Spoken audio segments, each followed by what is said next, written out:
Bound north bound, अच्छा वो south bound पे आ गई यूनिवर्सिटी टाउन। हमने ये बना लिया ना, ये अब बता रहा था मैं इनको कि हमने we have devised a policy for making interchanges, construction like of interchanges. उसमें इंटरचेंज उनकी कॉस्ट पे बनेगी, डिज़ाइन हमारा होएगा, और सुपरवाइजरी कंसल्टेंट जो होगा उस सारे चीज़ को देखेगा कि डिज़ाइन कैसे बन रहा है, क्या हो रहा है, एज बिल्ड डिज़ाइन होगा, तो उसको भी वो भी हम उनको नॉमिनेट प्रपोज करेंगे। अगर बहुत मुश्किल काम है ना सर्विस रोड, फिर लैंड एक्विजिशन है। नहीं, सर्विस रोड मुश्किल है ना, हमें हमारी टोल भी तो फर्क पड़ता है ना, फिर हमने टोल भी तो लेना है। हाँ डेफिनेटली ना बना, हमारा तो इंटरेस्ट ही टोल है, टोल लगाते हैं ना वहाँ पे। हाँ पॉलिसी देखिए, नहीं पॉलिसी है ना, हमारा बेसिक जो कॉन्सेप्ट है टू कलेक्ट टोल्स एंड फिर टोल्स के ऊपर से हम खर्चा करते हैं आपकी मेंटेनेंस पे। हमें गवर्नमेंट ऑफ पाकिस्तान तो मेंटेनेंस के पैसे नहीं देती, रोड्स तो वो कंस्ट्रक्ट करवाती है। ये तमाम जितने भी रोड हाईवेज हैं, मोटरवेज हैं, एक्सप्रेसवे हैं, they are owned by federal government, ठीक है, दे आर द ओनर्स। वो हमें देते हैं CDLs, कैश डिपॉजिट लोन्स, ठीक है, कैश CDLs देती है गवर्नमेंट ऑफ पाकिस्तान हमें, और हम उसकी आगे एक अथॉरिटी बनाई हुई है। वो हमें कहते हैं ये प्रोजेक्ट है भाई, हवेलियां से लेके आपने थाकोट तक एक्सप्रेसवे बनानी है, ये उसके हम उसको डिज़ाइन करते हैं सारा, उसके असेसमेंट करते हैं, असेस करने के बाद हम कहते हैं जी इतने हमें बिलियन दे दें, 200 बिलियन दे दें, 150 बिलियन दे दें। वो एलोकेट करते हैं PSDP में funds, public sector development projects में, वो करते हैं प्रोग्राम में, लेके आते हैं उसको, फिर उसकी परसेंटेज निकाल के वो हमें दे देते हैं कि लो जी 25 बिलियन ले लो अभी, इस 6 महीने के लिए 25 महीने बाद ले लेना। This is how it goes. And of the day जितनी भी म्यूटेशन होती है वो फेडरल गवर्नमेंट के नाम पे होती है। म्यूटेशन मीन्स इंतकाल ऑफ द प्रॉपर्टी, जो लैंड हम ले रहे हैं वो सारी की सारी होती है फेडरल गवर्नमेंट के नाम पे। हमारा उस पर सिर्फ इंटरेस्ट ये होता है कि हम उसके ऊपर टोल लगाते हैं, और टोल से जो इनकम होती है वो एक्सक्लूसिवली NHA की होती है। And it is meant time पे आ गए हैं, शो मिस की तरह आज तो वो उसके ऊपर जो टोल है, टोल से हम वी रन द शो, जिसमें हमारी 1% हम रखा हुआ है हमने अपने लिए। 1% ऑफ द टोटल फंड जो आता है गवर्नमेंट से, वो हमने अपनी वेलफेयर के लिए भी रखा हुआ है, जिसमें हमारी सैलरीज हैं, ये वो गाड़ियाँ चलती हैं, क्योंकि हमारा गाड़ी का बहुत काम है ना, पूरा दिन सेक्शंस में पूरा दिन दौड़ाते हैं ना, मतलब ये गाड़ियाँ। और फिर प्रोजेक्ट्स के अंदर हमने डाली होती हैं कार्स, पूरे प्रोजेक्ट के अंदर, हर प्रोजेक्ट के साथ 2-4 4 व्हील ड्राइव्स, 2-3 वो, क्योंकि कंसल्टेंट के लिए, सुपरवाइजरी इंजीनियर्स के लिए ये सारी चीज़ें चाहिए होती हैं। फिर ऑफिस के लिए एक बिल 7 होता है हमारा, उसको कहते हैं स्पेसिफिक है बिल 7। बिल 7 मीन्स के उसमें आप ऑफिस, कार, ये वो सारी चीज़ें प्रोवाइड करते हैं दी इंजीनियर को, या जो भी ADR वाले हैं, ऑर्डर डिस्प्यूट रेजोल्यूशन वाले हैं, उनके लिए, ताकि ये कॉस्ट उसी में से निकल आए। बिकॉज हमारे पास अपनी कोई और जनरेशन नहीं है ना एक्सेप्ट टोल्स, और टोल्स पे और हमारी मेंटेनेंस पे इतना खर्चा है कि आपकी सोच है, जस्ट बिकॉज के ओवरलोड रिजीम नहीं है, ओवरलोड कंट्रोल रिजीम नहीं है। ओवरलोड कंट्रोल हम करते हैं तो ट्रकों वाले इस तरह हॉरिजॉन्टल ट्रक खड़े करके बस सो जाते हैं, वो कहते हैं जाओ, वो बिल्कुल नहीं मानते ना, बिल्कुल नहीं मानते। राइटिंग शुरू हो जाती है, कई दफ़ा हो चुका है, कई दफ़े इस पर हाथ ही नहीं डालते, क्योंकि बहुत पोलिटिकल गवर्नमेंट्स हैं, इनकी विल नहीं है तो हम क्या कर सकते हैं। अच्छा, रिजिड पेमेंट आप बना नहीं सकते कि आप इस तरह की चिप्स डाल दें रोड पे, कॉस्टली है ना, रिजिड जो है सीमेंट और वो स्टील वाली बहुत महंगी पड़ती है। हालांकि डाली है वो तरनोल वाला, आपने देखे एक ट्रैक, वो इसलिए कि वो की ट्रेन ही ऐसी है, वो सारी ज़िंदगी वो जगह आज तक मेरे बचपन से मतलब आ रहे हैं हम उस पर ट्रैवल कर रहे हैं, वो कभी भी ठीक नहीं हुई, रटिंग हो जाती है, बिकॉज ट्रेन नहीं अच्छी, ज़मीन ही ऐसी है, नहीं कच्ची है, स्लशी नहीं है, कच्ची है बहुत ज़्यादा, मतलब उसमें स्पॉन्जी टाइप है, उसमें इतनी इलास्टिसिटी है कि मतलब इधर इधर समझे होती है बिल्कुल ना, क्ले है, बहुत ज़्यादा क्ले है, हिलॉक है ना बेसिकली, मिट्टी वाले सैंड हिलॉक्स हैं, उनके ऊपर से गुजर रही है तो वो बैठती है, कभी उठती है, ऊपर से लोड, समझो रोलर चल रहे हैं उसके ऊपर, लोड इज़ द इशू ना, मतलब और तो कोई इशू ही नहीं है। वरना तो आपकी डिज़ाइन जो हमारे करते हैं एक्सीलेंट, मोटर पे आपके सामने अपनी लाइफ से 5 साल ज़्यादा चली है, 6 साल, वो तुम्हारे पास पैसे नहीं थे तो हमें FWO को दे दी ओवरले के लिए, बहुत काम किया। इंडस हाईवे से शुरू हुआ था ना, यार ये थोड़ा उधर कर लो कुर्सी, जो आता टकरे मारदा। अरे पिछली लाइन में बैठ जाएंगे, बड़ी मेहरबानी। हाँ जी, हाँ हाँ जी, पेविटॉल, पेविटॉल, हाँ जी, हाँ वो उस टेक्नोलॉजी नहीं देके गए हमें, वो पेविटॉल वाले they were suppose to transfer that technology as well. वो जो जॉब मिक्स फार्मूला था ना जो उन्होंने किया, वो बड़ा क्विकी प्रोग्राम था, वो इस तरह डालते थे और बस खत्म, और कहो गाड़ी चलाओ। उसके अंदर हाँ बड़ा सीन था, कुछ सेलुलस कोई ऐसी चीज थी, वो एडेसिव था, वो उसमें मिक्स करते थे जॉब मिक्स में, फार्मूला में। ये खुद इम्पोर्ट, उनको साथ हमारा एग्रीमेंट था कि तुम हमें ये टेक्नोलॉजी दे के जाओगे, मतलब ट्रांसफर ऑफ टेक्नोलॉजी भी करोगे ना। उन्होंने नहीं की, डिस्प्यूट आ गया उनके साथ हमारा, आर्बिट्रेशन चल रही है।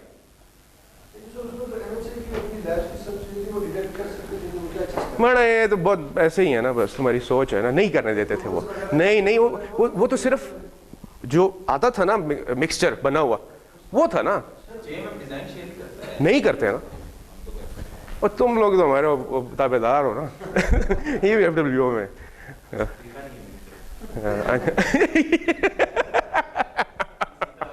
बैठ गया ना, उसकी नजर नहीं पड़ी। जी अस्सलाम वालेकुम सर। 2018 हमने एक टेंटेटिव डेट दिया हुआ है, 2018। नहीं, नॉट नेसेसरली, बिकॉज हिकअप्स, ये सारे प्रोजेक्ट के लोग हैं, रोडों पे चलने वाले लोग हैं, रोड मास्टर्स हैं सारे, तो वो इनको थोड़ा सा अंदाज़ा होगा, स्पेशली जो कंस्ट्रक्शन साइट पे, कि कुछ ऐसी हिकअप्स होती हैं कि जो अनफोर्सीन होती हैं, मतलब दे कुड बी एनीथिंग, कुछ भी हो सकता है। मतलब वो कोई ऐसा प्रॉब्लम आ जाता है, कभी ROW का इशू आ जाता है, कभी कोई एस्केलेशंस के अपने फड्डे पड़ जाते हैं, कभी फ्यूल में इशू आ जाता है, बिचुमन नहीं मिल रहा आजकल, बिचुमन शॉर्ट है, ईरानी बिचुमन डाली जा रहे हैं FWO वाले दबादब, और वो ख़राब वो करेगा काम को आखिर में, इनको पता है they will suffer themselves, because उसका ग्रेड अच्छा नहीं है ईरानी बिचुमन का। और हमारा जो अटक वाला है, it's one of the best and finest, लेकिन वो केटर ही नहीं कर सक रहा, कोप नहीं कर सक रहा, इतना कंस्ट्रक्शन वर्क हो रहा है थ्रू आउट, कंट्री वाइड देते हैं जी। देखे ये सीन है, इतनी डिमांड है उसकी, बिकॉज इट्स टू गुड, और ईरानी है, वो बल्क में पड़ा हुआ है, दुनिया आपको मिलेगी इस तरह रास्ते में फिर रहे हैं कि हाँ जी कितना टन चाहिए आपको, बात करें शिपमेंट खड़ी हुई है कराची में, इस तरह फिर रहे हैं लोग, आम मतलब रोडों में घूम रहे हैं कि जी कितना टन चाहिए, और वो यूजलेस है, उसकी क्वालिटी नहीं है, उसका सीन ही नहीं है, मतलब ड्यूरेबिलिटी नहीं है उसकी। Sir you can't help it, thing is not available, आप साल इंतजार करेंगे प्रोजेक्ट के लिए, मतलब मार्केट में अवेलेबल ही, देखिए ना अभी एक हिकअप है ना, मतलब बड़ा अजीब सा हिकअप है।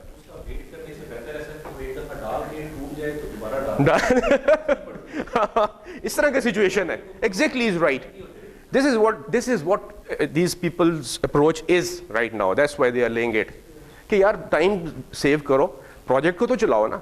अब देखिए कॉन्सेप्ट ये होता है ना कि you have to run the contract, you don't have to stop the contract. बेशक इनको कॉस्ट पड़ेगी, उसकी डबल कॉस्ट पड़ेगी, बिकॉज 25 साल का सपोज इनके पास कंसेशन है, वो उस कंसेशन में मेंटेनेंस इनकी है, मोर वालों की जो मोटरवे कर रहे हैं ऑपरेशंस, इनकी 25 साल के तक इन्होंने उसको मेंटेन करना है। अब वो मेंटेन करने की भी कॉस्ट है, वो मेंटेनेंस की ज़्यादा कॉस्ट है, क्योंकि एक दफ़ा तो आपने ओवरले डाल दिया, वो तो चल पड़ा मशीन और सारा डलता गया, एकदम प्रोसेस में आ रहा था। जब मेंटेनेंस आती है तो कहते जी 1 किलोमीटर फलानी जगह रट कर गए, इधर पॉट होल हो गया जी किलोमीटर 69 पे, तो वो चीज़ें वो फिर ज़्यादा कॉस्ट हो जाती है उसमें, फिर आपको स्पेसिफिक उस जगह के लिए जाना पड़ता है, फिर रोड ब्लॉक करनी पड़ती है, फिर वो काम करते हैं, फिर हमारे सिस्टम ऑफ वर्किंग भी ऐसा है कि it's like bit you know slow. तो चाइनीज़ ने थोड़ा सा हमें पुश किया कि काम तेज़ कैसे करते हैं, तो चाइनीज़ ने काफ़ी हमें चीज़ें सिखा रहे हैं, वाले हमारी कंस्ट्रक्शन इंडस्ट्री को, स्पेशली हमारे जो कॉन्ट्रैक्टर्स हैं बड़े, इनको काफ़ी चीज़ें उन्होंने इनोवेटिव लाई हैं, और मतलब मशीन्स लेके आए हैं काफ़ी सारे, और लोडर्स लेके आ रहे हैं बहुत अच्छे, ये सारी चीज़ें, ट्रक्स। अब हीनो का जो ट्रक है वो 1.25 करोड़ का है, और दूसरी तरफ वो जो दूसरा चाइनीज़ आया है, क्या नाम है उसके, जिसकी गाड़ी भी आ गई है, FAW FAW जो हाफ प्राइस का है, वो 6 मिलियन के, 6.5 मिलियन के, 7 मिलियन के, 60-70 लाख के। अब बड़ा फर्क है ना, और क्वालिटी वो ज़्यादा लोड खींच रहा है, उससे ज़्यादा लोड उठा रहा है। सो इस तरह की चीज़ें मार्केट में आ रही हैं, तो इट्स लाइक बेटरमेंट, हम बेटरमेंट की तरफ जा रहे हैं अल्हम्दुलिल्लाह। तो एनीवेज, एक मैं आपको मेंटली प्रिपेयर करना चाह रहा था कि एक छोटा सा एक्सरसाइज करते हैं, लाइन वाइज कर लेते हैं, ठीक है, जिसमें 4 लोग हैं, 4 ठीक है, 4 की ब्रेक के बाद एक छोटा सा कॉन्ट्रैक्ट बनाने की कोशिश करें।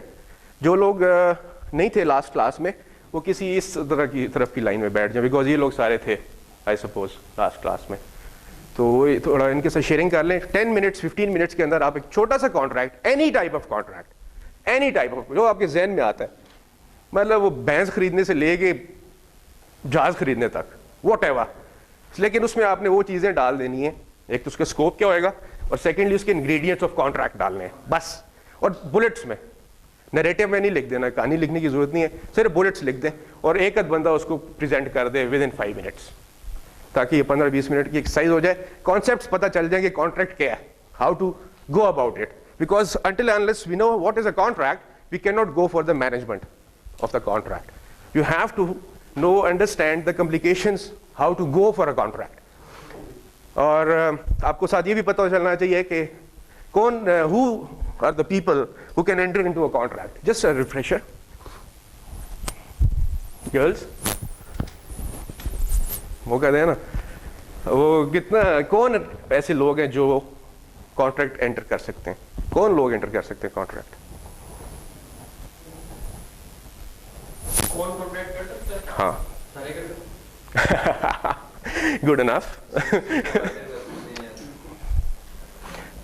People competent to enter into a contract.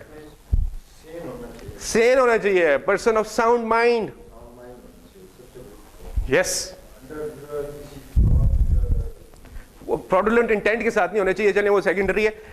Person, people competent to enter into a contract, a person should be major, minor नहीं होना चाहिए, मेजर होना चाहिए, and he should B of sound mind. वो लुनाटिक वाली इतनी लंबी कहानी मैंने सुनाई थी इसलिए कि आप लोगों के दिमाग में रह जाए कि ल्यूनर क्या होता है, वो जो पागल हो जाता है मून के साथ कुछ लोग, तो वो वाले इसीलिए बताया था कि ये आप लोगों के साइड प्लान में इसीलिए चलाता हूँ कि कुछ शाद रह जाए कि ये वो एंगल है, बिकॉज ये मस्ट है ये चीज़ें, क्योंकि यही चीज़ें आपने देखनी होती है ना कॉन्ट्रैक्ट मैनेजमेंट के बाद। आपने यही देखनी है कि मैं किसके साथ कॉन्ट्रैक्ट कर रहा हूँ, whether he is eligible to enter into contract और not. You have to see this ना एट द आउटसेट। अब जिस तरह द इंजीनियर होता है ऑफ द प्रोजेक्ट या एनीबडी एल्स जो डिस्प्यूट करता है आप किसी चीज़ के साथ, कॉन्ट्रैक्टर डिस्प्यूट करता है, वो एड्रेस कर देता है जी ये जनरल मैनेजर को या प्रोजेक्ट डायरेक्टर को। ही can not, he has, if he has got any dispute, he has to intimate the chairman because the head of that department, DGFWO को intimate करेगा कि यार ये मेरा dispute है आपके साथ, और because he is the employer। नहीं ना, रिप्रेजेंटेटिव को नहीं कर सकते आप, नहीं, रिप्रेजेंटेटिव को इस हद तक कर सकते हैं कि उसको एड्रेस कर दे, लेकिन इंटीमेशन जरूर होनी चाहिए, इंफॉर्मेशन में सीसी जरूर करनी है जी।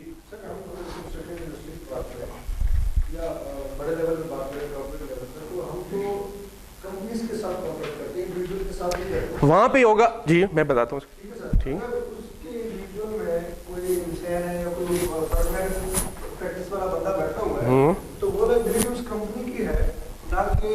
एग्जैक्टली।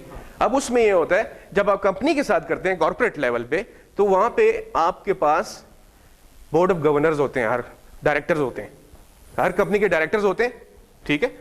कोई लिमिटेड कंपनी है, लिमिटेड बाय शेयर है, प्राइवेट कंपनी है, पब्लिक कंपनी है, हर किसी किस्म की भी कंपनी है। We don't go into that argument कि कंपनियां क्या होती हैं। तो वो जो भी कंपनी होती है उसके अपने एक रेक्विजिट डायरेक्टर्स होते हैं, ठीक है। वो डायरेक्टर्स एक लेटर ऑफ रिप्रेजेंटेशन देते हैं bye way of resolution.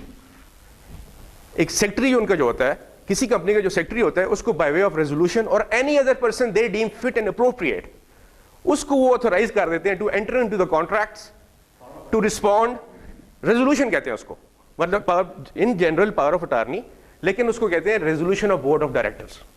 That resolution is mandatory for every company, उसमें वो कवर हो जाता है।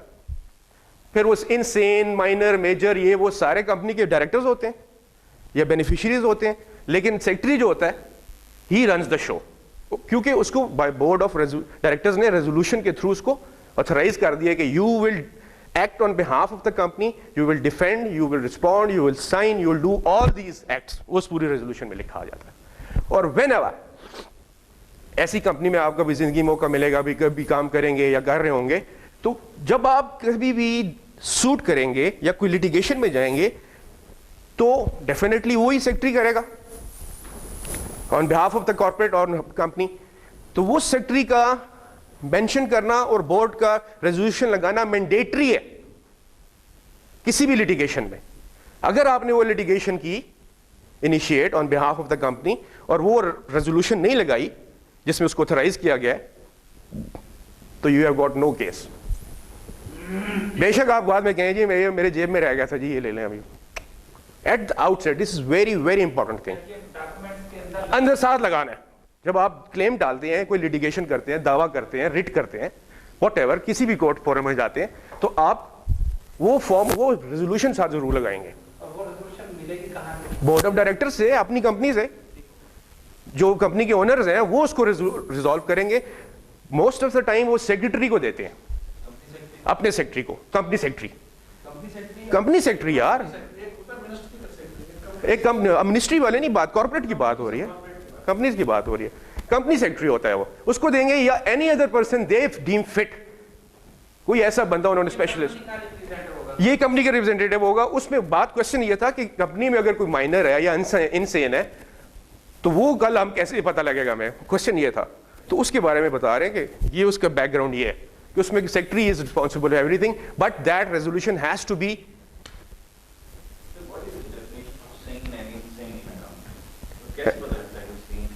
नहीं, इनसेन का देखिए, we are not concern with that as such. इनसेन पहले तो बेसिक, हाँ देखिए, हमने आपने लास्ट क्लास नहीं अटेंड की, उसमें पता है हम सीक्वेंस में चल रहे हैं बेसिकली। तो मैंने इनके साथ शेयर किया था डॉक्ट्रिन ऑफ कैविएट एम्प्टा। एक डॉक्ट्रिन है, लैटिन वर्ड है, डॉक्ट्रिन ऑफ कैविएट एम्प्टा। उसमें होता है बायर बी अवेयर, एक जनरल आपको समझाने के लिए बात कर रहा हूँ। उसमें एक कॉन्सेप्ट होता है कि buyer has to be aware कि you want to buy these chairs, I am ready to sell them, ठीक है, ऑफर एक्सेप्टेंस। मैं कहता हूँ जी 50,000 की एक कुर्सी है, मैं ठीक है यार मैं खरीदूंगा। अब आपको ये पता होना चाहिए, you should be knowing कि वेदर ये 50,000 की है और वेदर ये आसिम की है कि नहीं। Buyer has to be aware. आपने चेक करना है कि यार ये मेंटली सेन है बंदा, उसके साथ वाले पड़ोसी से पूछना है, क्वेरी डालनी है, क्वेरी डालनी है पूरी। मुश्तरी होशियार बाश अखबारों में आता है, ये कैविएट एम्प्टर है। Buyer has to be aware the person who is getting something out of a contract. मैं किसी को, मैं आपने खरीदनी है ना चेयर, मेरे पास चेयर्स हैं, आपने पता करना है कि आसिम की ओनरशिप भी है कि नहीं। आप मुझसे क्वेरी करेंगे, हाँ जी आपने कहाँ से ली है, कौन मैन्युफैक्चरर था इनका, आपके बाहर से मंगवाई है तो बिल ऑफ लेडिंग दिखाएं, बिल ऑफ एंट्री दिखाएं, किस जहाज पे आई हैं, वो सारे डॉक्यूमेंट्स दिखाएं, कस्टम पे किया कि नहीं पे किया, कैरेज क्या पे किया आपने। You know these are the things you have to cater into, but this is what management of contract is. Basic concept is this is how you enter into a hassle free contract. Hiccups देखें नाउज़ुबिल्लाह, except Quran Sharif nothing is challengeable, ठीक है। मतलब कुरान एक वाहिद चीज है कि जो उसको आप चैलेंज नहीं कर सकते, बाकी हर डॉक्यूमेंट इज चैलेंजेबल, उसमें आप कोई ना कोई इश्यू बन जाता है कभी। So basic concept here is that you have to be so comprehensive and so detailed in your investigations at the outset before entering into the contract कि आपको तकलीफ ना हो बाद में, ठीक है। So basic ये concept है। So you are the person who has to check whether the person is sane or not. आपको अगर शक है तो आप उसे कहेंगे, आप जान मैं तुझे शिफा में ले जाता हूँ जरा साइकेट्रिस्ट के पास, खर्चा मेरा है। You know, because you have to save your skin. You are investing like 20 lakh रुपए की कुर्सियां खरीद रहे हो तुम, कल पता चले आसिम साहब तो पागल थे, वो तो उसके वजीर की थी कुर्सियां, वो इसने बेच दी हैं उठा के। मूवेबल एसेट है ना। अब ये केस यूनिवर्सिटी की कुर्सियां मैं इनके बाहर सौदा लगा दूं किसी के साथ, यार इधर 100 कुर्सी पड़ी हुई है किसी ने खरीदनी, तो आपके यहाँ जी मैं खरीदता हूँ, मैं कहता हूँ जी 50 रुपए की कुर्सी है, मतलब पार्टी है यार, 50 रुपए की कुर्सी है तो 500 से ज़्यादा की है, लेट्स बाय इट। अब you have to be aware whether ये केस किए हैं, आसिम किए हैं, किसने बेच दिए हैं, क्या हो रहा है, you no, getting the idea clear. इसमें मतलब परचेजर होगा, उसको भी केस हो सकता है। क्यों परचेजर पे क्यों होगा? Buyer has to be aware ना, purchaser has to be aware himself. तो वही कह रहे हैं ना, अगर फॉर एग्जांपल केस करेगी तो आप भी पर करेगी या उन पे करेगी? मेरे पे करेगा ना, लेकिन उन पे भी तो कर सकती है ना कि उन्होंने विदाउट उनके भी वो कर लिया। ये उसके लिए भी एक प्रोविजन है कॉन्ट्रैक्ट एक्ट में उसकी सेफ्टी के लिए, ऐसे बंदे की, मैं आपकी तरफ इशारा कर रहा हूँ, उसका मतलब ये नहीं है, लेकिन ये है कि उस एंगल से सॉरी ठीक है, नहीं हाँ तुम कर लो, तो ज़्यादा तुम्हारी शक्ल भी लगती है तो लगता भी है तो एनीवेज गप, हाँ मजाक साथ साथ ज़रा थोड़ा उसको don't take it to your heart please, मतलब तो एनीवेज तो वो उसमें ये है कि उसमें एक होता है बायर विदाउट नोटिस, अब bona fide buyer, bona fide means bona fide मतलब bona fide means truthful buyer, truthful buyer मतलब जो नेक नीति से आ रहा है, ट्रस्ट एक नहीं अपना ट्रूथफुल बायर के वाकई वो लेना चाह रहा था, मजाक करने नहीं आया था वाकई। और बायर विदाउट नोटिस, उसको नोटिस नहीं था, अब उसने केवी टेम्पटर की डॉक्ट्रिन नहीं लगाई थी, दैट्स व्हाई वो नोटिस नहीं था उसको, लेकिन उसकी भी सेफ्टी है कॉन्ट्रैक्ट एक्ट में, उसकी भी सेफ्टी है। उसको बायर विदाउट नोटिस के साथ ये हो सकता है कि उसकी जो रिफंड किया जाए उसको पैसा वापस, क्योंकि परफॉर्मेंस ऑफ कॉन्ट्रैक्ट तो हो नहीं सकता। इस केस में पर्टिकुलर केस में जो मैंने कुर्सियां खरीदी हैं वो कोर्ट क्या उस एसेट को कर सकते हैं अटैच, हाँ बिल्कुल अटैच कर सकता है, अटैचमेंट कहते हैं उसको, अटैच सीज मीन्स सीजर जो होता है वो अटैचमेंट होती है, उसको सील कर देगा। और अगर कोई ऐसी चीज़ है कुछ ऐसी चीज़ें भी होती हैं जो कि लाइक फ्रूट्स हैं, यू नो फ्रूट्स हैं या और कोई बेवरेजेस हैं जिनकी एक्सपायरी डेट्स हैं, ऐसी चीज़ों को कोर्ट डिस्पोज भी कर सकता है इन डिस्प्यूट। दोनों पार्टीज अप्लाई करती हैं कि यार इसमें हमारी इन्वेस्टमेंट हुई है, 5-7 मिलियन लगा हुआ है, आपने सीज कर दी है, अटैच कर दी है प्रॉपर्टी, मतलब इसी तरह तो कुर्सियों की जगह समझो बेवरेजेस हैं या फ्रूट्स हैं, तो अब वो तो सारे खराब होने वाली चीज़ें, एक्सपायर होने वाली चीज़ें, तो ऐसे मौके पे आप सीजर है 6 महीने केस चलेगा, वो तो नहीं रहने वाली, उनकी तो एक्सपायरी खत्म हो जाएगी, यूजलेस। तो ऐसे मौके पे they can even sell asset जो है वो कोर्ट अपने पास रख लेता है और इन्वेस्ट कर देता है, और इन्वेस्ट कर देता है एक ऐसी स्कीम में जिस जो प्रॉफिटेबल होती है गवर्नमेंट की। जी मतलब इतना है, मतलब ये सेफगार्ड्स मिल जाते हैं आपको, और उसके बाद जो प्रूव कर देता है कि उसकी गलती नहीं थी, दूसरे की गलती थी, he takes the money back along with the profit. Along with the profit you can get it back as well. If you prove that you are a bona fide purchaser without notice that the chairs or the fruits belong to Asim or not, कि despite his query, वो ये भी prove करना होगा कि मैंने query की थी, मैंने साथ वालों से पूछा था, दूसरे से पड़ोसी से पूछा था, 1-2 मार्केट के लोगों से पूछा था, तो सारों ने कंफर्म किया था कि ये आसिम का सामान है। ठीक है, ये भी उसको साबित करना पड़ेगा कोर्ट में एविडेंस के तौर पे, तो then he is a person a bona fide purchaser without notice safeguard, उसको मिल जाएगा। अदरवाइज केवी डैम्पटर मस्ट है, कुछ भी लें आप। देखिए आप बाजार जाते हैं, फ्रूट खरीदते हैं, आप एक से पूछते हैं केले किस तरह दर्जन है, वो कहता है जी 100 रुपये, दूसरे वाला कहता है जी 90 रुपये। अब this is buyer is being aware ना, अपने आप को आप अवेयर कर रहे हैं, क्योंकि आपको तो नहीं पता मार्केट में क्या रेट जा रहा है केले, आपको केलों के ताजर तो नहीं है, आप तो खरीदनी है एक चीज़ जाके मार्केट से, मशीन खरीदनी है कोई चीज़, एनीथिंग, तो आप 1-2-3 जगह से पहले पता करते हैं, then you go for it. Anyways, what do you understand by the term injunctions?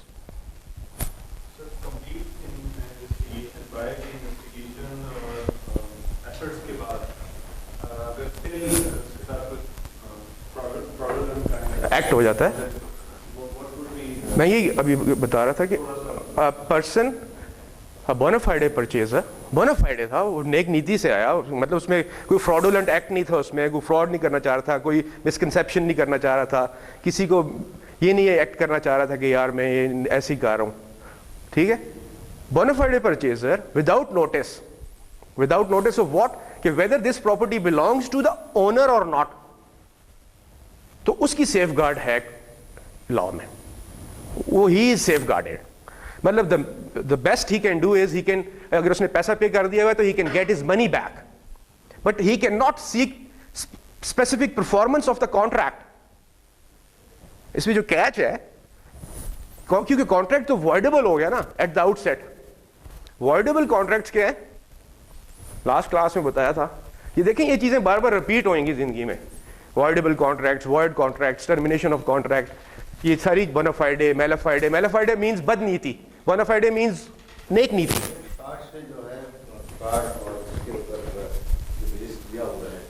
Exactly, a contract, avoidable contract is a contract which is based on fraudulent intent, to misconceive, to misrepresent कर रहा है वो, उसकी जो चीजें ही सारी हैं वो उसको avoidable कहते हैं, जो आउटसेट पे ही गलत है।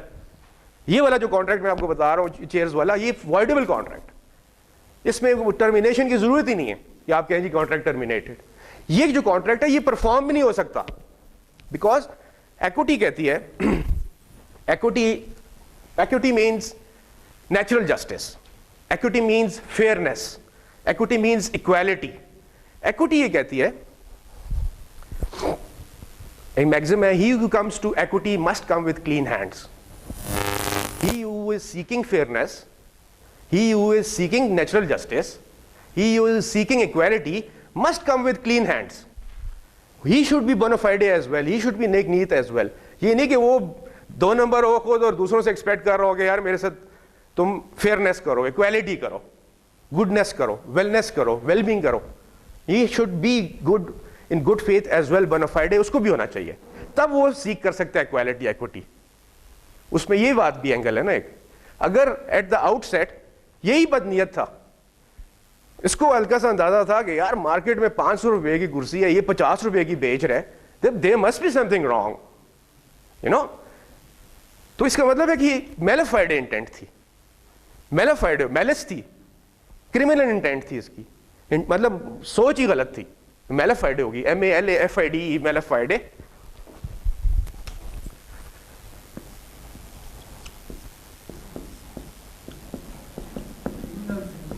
जी क्रिमिनल इंटेंट, क्रिमिनल वो दूसरा है, बताता हूं अभी।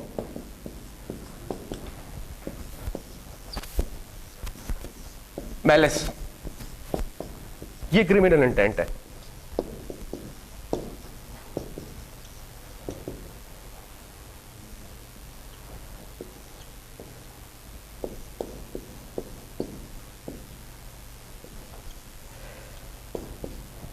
गुड फेथ और बैड फेथ।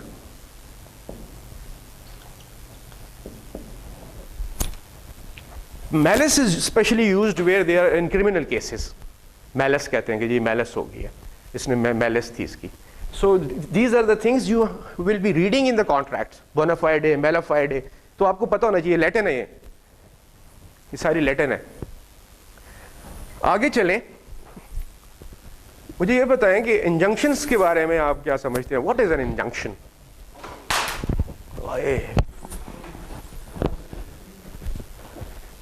गोरीला बच गए, चलो बच गए, मुबारक हो। हाँ जी, इंजंक्शंस के बारे में कोई शेयर करे आइडिया मेरे साथ। आप लोग भी बोले ना, गुंगियां तो नहीं हो किधर बिल्कुल नहीं बात करती, बोलो, शेयर क्या करो, पूछा करो कुछ, आप पूछे मुझसे।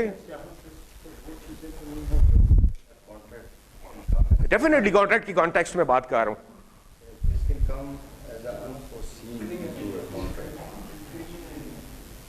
Yes, very nice, very good enough for like ठीक है। इंजंक्शन का ये बता रहे हैं कि ऐसी कोई चीज जो कि अनफोर्सीन थी during the execution of contract या ड्यूरिंग एट द आउटसेट कोई ऐसा इशू आ गया, तो वो कोई अनफोर्सीन है, तो वो इंजंक्शंस में आता है। सो बेसिकली इंजंक्शन को हम लीगल टर्म में कहते हैं ऐसा कोई ग्लिच, ऐसा कोई issue which is causing hindrance in performance of the contract. ऐसा कोई एंगल, ऐसा कोई हिकअप, ऐसा कोई इशू, ग्लिच कि जो परफॉर्मेंस ऑफ द कॉन्ट्रैक्ट में आड़े आ रही है उसको कहते हैं कि जी इंजंक्ट हो गया, रुकावट आ गई। फॉर एग्जाम्पल, आपने परफॉर्मेंस ऑफ कॉन्ट्रैक्ट किया, आपने एक कॉन्ट्रैक्ट किया जी कि मुझे 50 गाड़ियां चाहिए इस मॉडल की, ठीक है। मेरे साथ आपने मैंने कहा जी मैं पेश करूंगा भाई जान 50 गाड़ियां, आप एलसी शलसी खोलें, बाकी रिक्विजिट्स पूरे करें, कॉन्ट्रैक्ट हो गया कि एक गाड़ी में आपको 1 लाख की दूंगा, ठीक है जी 50 लाख रुपए की एलसी खोल देते हैं। Performance time 1 month, delivery time 1 month. कहाँ से लूँगा? आप मुझे मेक स्पेसिफिकेशन बता देंगे कि जी इस तरह 1500 सीसी होनी चाहिए, जीप होनी चाहिए, 4 व्हील होनी चाहिए, ये वो सारी, ओके डन।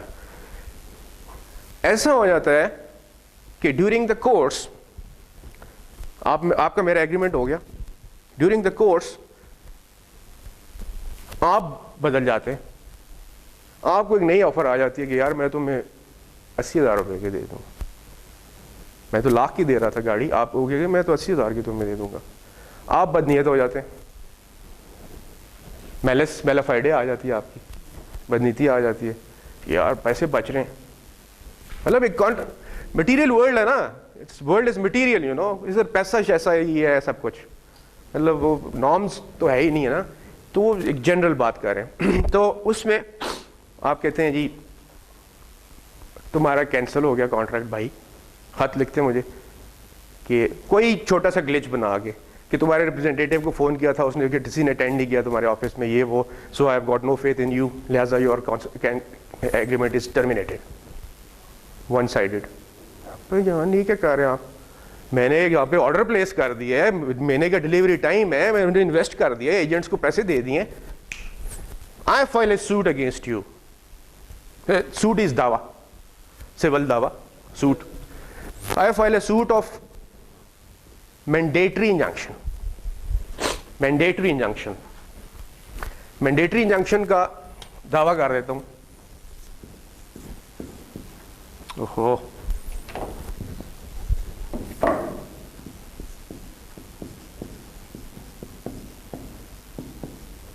मैंडेटरी इंजंक्शन, हाँ, मैंडेटरी इंजंक्शन का मैं सूट कर देता हूं कि आपको कंपल्सरीली रोका जाए from termination of my contract, because कि ऑफर एक्सेप्टेंस कंसिडरेशन सारा कुछ हो गया हुआ है, कॉन्ट्रैक्ट कंप्लीट हो गया, लिहाजा मेरा जो कॉन्ट्रैक्ट है वो स्पेसिफिक परफॉर्मेंस की जाए उसकी। मैंडेटरी इनको रोका जाए from termination of my contract और मेरे कॉन्ट्रैक्ट की परफॉर्मेंस की जाए कि मुझे पैसा दिया जाए और मेरे से डिलीवरी ली जाए, इंप्लीमेंट किया जाए मेरा कॉन्ट्रैक्ट। परफॉर्म कहते हैं उसको, परफॉर्मेंस, लीगल टर्म उसको परफॉर्मेंस कहते हैं। तो वो दावा कर देता हूं उसमें।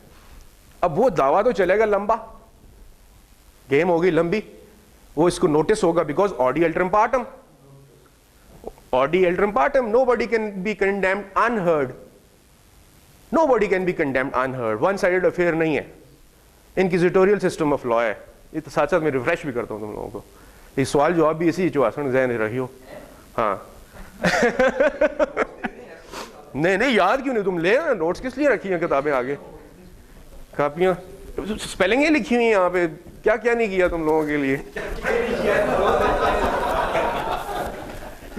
एनीवेज, ना आपसे इससे ज्यादा मैं क्या करूं, मतलब 3 घंटे तुम्हारे सामने नाचता हूँ आगे और फिर भी तुम खुश नहीं हो, मतलब हाँ, यहाँ पे मैं जम के खड़ा हो जाता तो फिर तुम लोग ज्यादा बोर होते और सोए हुए होते मोस्ट ऑफ द टाइम। तुम लोग वासी हमारा तबीयत खराब है बहुत ज्यादा।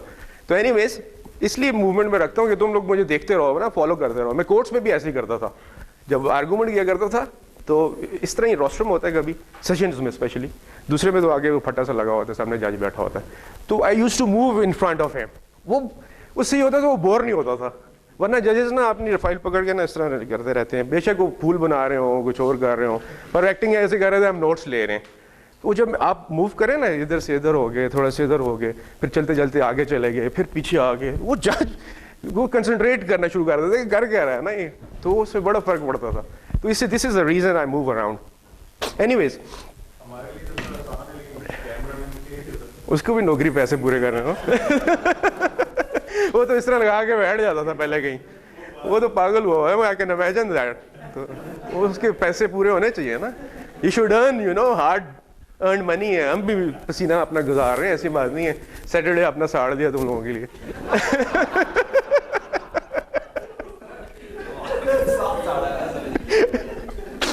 एनीवेज वीकेंड अपना तबाह कर दिए। घर वाले भी निकालेंगे, मेरी बीवी जल्दी मुझे छोड़ेगी, नहीं छोड़ती जो हालात चल रहे हैं। एनीवेज तो उसमें इंजंक्शन मैंडेटरी हो गया, उसको कंपलसरी। लेकिन आपने तो एकदम आपको रिलीफ चाहिए, उसने तो ऑर्डर करके दूसरे के पास जा रहा है, पैसे भी आपको नहीं दे रहा, दूसरे से 80,000 रुपए वाली गाड़ी खरीदने जा रहा है, उसमें आपने साथ ही टेम्पररी इंजंक्शन की एप्लीकेशन देनी है, टेम्पररी इंजंक्शन की। ये होगा हुक्म इम्तनाई दवामी, उर्दू में इसका हुक्म इम्तनाई दवामी, वो होगा हुक्म इम्तनाई आर्जी, टेम्पररी इंजंक्शन। टेम्पररी इंजंक्शन की जब आप दरख्वास्त देते हैं तो उसमें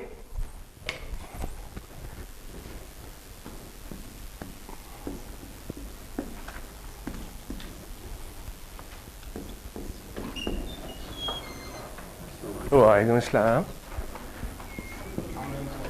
वालेकुम अस्सलाम।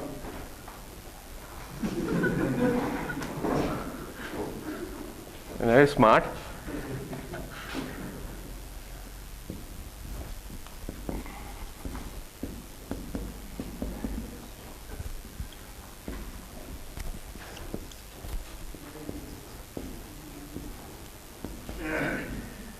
ये भी ज्वाइनिंग राइटिंग समझ आती है ना?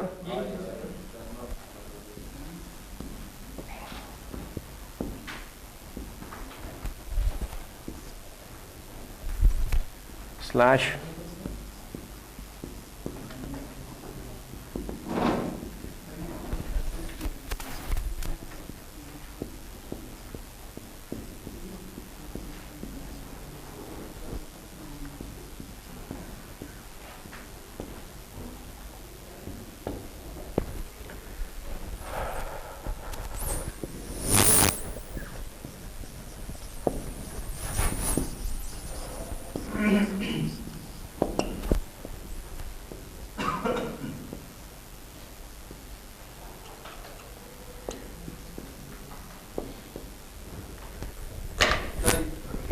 मैं भी करता हूं। अभी आगे जी टेम्पररी, अच्छा अब आप मैंडेटरी इंजंक्शन में चले गए, आपने कहा है जी इसको कंपलसरीली आप रोक दें, बिकॉज अगर ये ना रोका तो ये मेरा कॉन्ट्रैक्ट टर्मिनेट कर देगा और मुझे लॉसेस हो जाएंगे। अब उस एट द आउटसेट उस लॉस को रोकने के लिए you have to file temporary injunction की एप्लीकेशन अलॉन्ग विद दैट। वो टेम्पररी इंजंक्शन की एप्लीकेशन होगी, उसमें आपने 3 चीजें प्रूव करनी होंगी। Prima facie case, prima facie means on the face of it, PRIMA, अब दूरबीन भी ला गई तुम्हें, FACI, नजर तो आ रहा है यार, प्रिमा फेशा है, on the face of it. No it's Latin, all is Latin. मैं यहाँ पे फ्रेंच बिल्कुल नहीं है, भूले हुए कुछ मैं फ्रेंच भी बोल लेता हूँ और स्पेनिश भी मुझे आती है छोटी थोड़ी मोड़ी। Como estás, amigo? ठीक है। तो anyways this is Latin, this is जहाँ पे अब मैं जितने भी वर्ड्स यूज करूंगा ये लैटिन ही होंगे। ये prima facie means on the face of it, कि there is a case on the face of it. Plain reading से पता चल रहा है कि आपके साथ ज्यादती हो गई है। प्लेन रीडिंग, आम एक लेमैन पढ़ रहा है, उसको पता लग रहा है कि यार वाकई यार इससे ज्यादती कर दी मैंने, क्यों गलती कोई नहीं की, कुछ नहीं किया और टर्मिनेट कर रहा है कॉन्ट्रैक्ट। आपने ये बात सबूत करनी है। दूसरा आपने करना है कि बैलेंस ऑफ कन्वीनियंस और इनकन्वीनियंस, आइदर वेज, कि बैलेंस जो है इनकन्वीनियंस का, सपोज वो मेरे हक में जा रहा है, यार मैंने ऑर्डर प्लेस कर दिया है जापान में, वो गाड़ियां चढ़ा रहे हैं, उन्होंने मैन्युफैक्चर करनी शुरू कर दी हैं, लाख रुपए वाली स्पेसिफिकेशन वाली 15 सीसी 4 व्हील ड्राइव, मैंने सारा कुछ बता दिया है, बैलेंस ऑफ इनकन्वीनियंस मेरे फेवर में। इसके अलावा तो मार्केट में कोई और खरीदेगा नहीं, क्योंकि वो आपने स्पेसिफिकेशन ही ऐसी दी है कि 15 सीसी और 4 व्हील ड्राइव हो और कीमत भी लाख रुपए की है।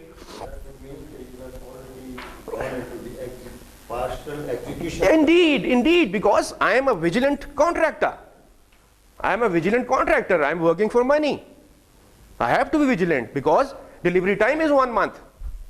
तो मैंने ये सारी प्रिपरेशंस करके उसको डील किया ना, सारी मैंने अपनी पहले प्रिपरेशंस की थी सर। जब उसने ऑफर मारी कि आपने मुझे 100 गाड़ियां देनी है, तो मैंने पहले मार्केट में जाके सारा सर्वे करके सारी चीजें बराबर की, उसके बाद उसको मैंने ऑफर की, और जो ही उसने मेरी ऑफर एक्सेप्ट की मैंने ऑर्डर प्लेस कर दिया, और अभी 10 दिन भी नहीं गुजरे थे उसने टर्मिनेशन का नोटिस दे दिया मुझे। तब मैं जाके उसको इंजंक्ट करता हूं और उसको रोकता हूं उसकी प्रोसेस को आगे, कि वो किसी और से ना एक्ट करे, कॉन्ट्रैक्ट ना करे, किसी और के साथ ना करे।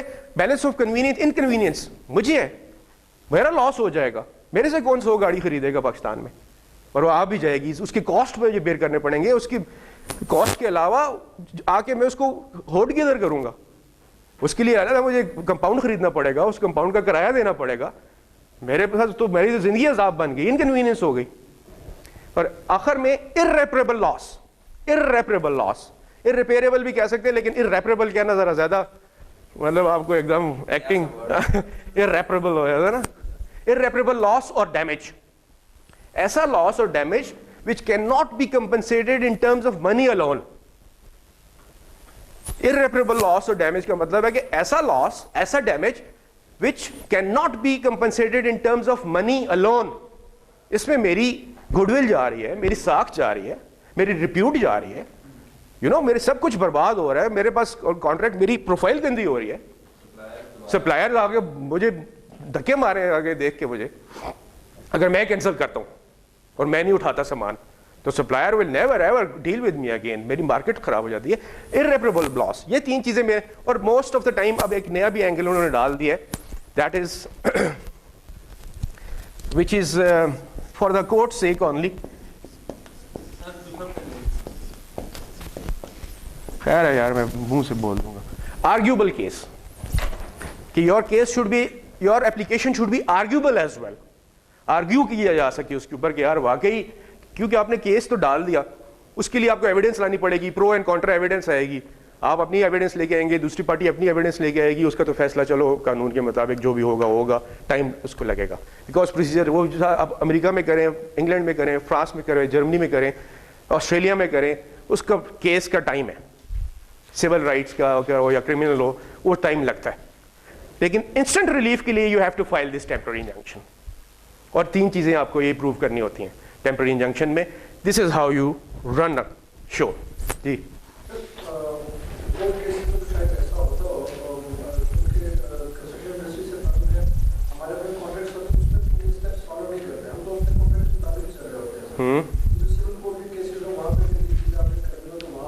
ये बेसिकली अब जो कॉर्पोरेट वाले हैं ना, उनके लिए भी ना, आप तो सिर्फ गवर्नमेंट एंगल से सोच रहे हैं, आप तो सिर्फ एक गवर्नमेंट के एंगल से सोच रहे हैं ना, बाकी और आवाम भी बैठी है, मतलब आप आज हैं, अल्लाह करे आप मजीद इसमें एक्सियन बने, आगे वो जाए, लेकिन अगर आप कल एक्सियन हो, ओह माय गॉड, अच्छा मजीद अब उसके ऊपर क्या होता है, एससी बन जाए, एससी बन जाओ, हाँ एससी होता है, एससी बन जाओ। लेकिन कॉन्सेप्ट ये है कि कल आपको एक अच्छी ऑफर आती है, अच्छी हैवी फर्म से, नीलसन से आ जाती है, वो नीलसन वाले कहते हैं जी हमारे पास आ जाओ as a country head, things will go different, it's not the government again. Government के साथ तो एक चक्कर ही हो रहा है ना, government never goes into such things. Government जो है, पब्लिक सेक्टर तो कभी भी नहीं जाता ना, वो तो थ्रस्ट करता है ना, थ्रस्ट करता है वो, because he is always at the higher end, उस पर बैठा होता है, हायर पेडिस्टल पे बैठा होता भी है ना, ऐसे ही होता है, गवर्नमेंट्स ऐसे ही रन करती हैं। मतलब गवर्नमेंट्स अगर लेटना शुरू कर दें कॉन्ट्रैक्टर्स के आगे ये हो तो वो तो मसला बन जाए। हाँ डेफिनेटली आउटसेट पे उसको डील कर रहे हैं आप, लेकिन ये एक जनरल बात हो रही थी ना, वो मतलब छोटा कॉन्ट्रैक्ट हम किया हमने आपस में, एक्सपोर्ट इम्पोर्ट वाली बात हो रही थी, उसकी कॉन्टेक्स्ट में ये बात हो रही है कि आखिर में आपको ऐसे करना पड़ जाता है, और कई दफ़ा गवर्नमेंट में भी करना पड़ता है, कि ऐसी सिचुएशन आ जाती है government, because most of the time तो आपको जाने की जरूरत नहीं पड़ती, बिकॉज आर्बिट्रेशन क्लॉज होती है। हमारे जितने भी बड़े कंस्ट्रक्शन कॉन्ट्रैक्ट्स होते हैं गवर्नमेंट के, पब्लिक के, प्राइवेट के साथ, उसमें आर्बिट्रेशन क्लॉज होती है, कोर्ट का कोई नाम निशान नहीं है, कोई भी इशू है you go to the arbitration. Sometimes the parties refuse to go into arbitration, one of the party to the contract refuses to go into arbitration, कहते मैं नहीं जाना, जो मर्जी कर लो। अब क्या करेंगे आप, फिर क्या रेमेडी है आप बताओ? नहीं करनी मैंने, नहीं जाना भाई, मैंने नहीं जाना आर्बिट्रेशन। हाँ नहीं नहीं, एक मिनट चुप हो। यस डायरेक्टली नहीं जा सकता, ओए नहीं, डायरेक्टली तुम जाओगे, आप देखिए मेरी बात सुनो ना, कॉन्ट्रैक्टर काम ही नहीं कर रहा। वो कॉन्ट्रैक्टर कहता है मैं नहीं करना यार काम, जाओ मेरे, आपने बदमाशी कर गए, ठीक है वायलेट कर रहे हैं, तुम्हारे पास रेमेडी क्या है, तुम्हारे पास रेमेडी क्या है? ज्यादा से ज्यादा आप कहेंगे टर्मिनेट करता हूं तुझे, ठीक है, ये तेरे रिस्क एंड कॉस्ट पे मैं बाकी कॉन्ट्रैक्ट परफॉर्म करता हूं, ठीक है। वो कहता है मैं साइट नहीं छोड़ता, सिक्योरिटीज हैं, इंडेमनिटीज हैं, ठीक है, सारा कुछ है, आप वो भी इनकैश कराने शुरू कर देते हैं, आप वो भी इनकैश कराने, लेकिन उसके पास ज्यादा है मोबिलाइजेशन एडवांस ज्यादा है, सपोज उसने ज्यादा पैसा पकड़ा हुआ आपसे, ज्यादा काम एडवांस से ज्यादा लिए हुए हैं, देन सिचुएशन है ना, ग्लिच आ गया, ग्लिच आ गया। अब इसमें वो कहता है, आप कहते हैं उसे यार ये तुम एक्स्ट्रा एडिशनल वर्क है ये करो, मैं तुम्हें एस्केलेशन भी नहीं देता, वो कहते हैं नहीं मारता, छोटी बात क्यों कर लेते, नहीं करता। आप कहते हैं यार ये कॉन्ट्रैक्ट में किधर लिखा हुआ है कि तुम मुझे एस्केलेशन दोगे, नहीं दोगे, तुमने देनी है मुझे एस्केलेशन दो विद कॉस्ट, टाइम भी करोगे, टाइम भी बढ़ाओगे, अगर 25 महीने का कॉन्ट्रैक्ट है, तुम मेरे से एडिशनल वर्क करवाना चाह रहे हो, 3 महीने और दो विद कॉस्ट, ठीक। और नहीं पुलिस वाले को, वो कॉन्ट्रैक्टर आपकी सोच है, पुलिस वाले को इस तरह मक्खन लगा के खा जाए। हाँ कॉन्ट्रैक्टर्स ऐसे नहीं है, यहाँ पे कॉन्ट्रैक्टर्स बहुत हैवी हैं।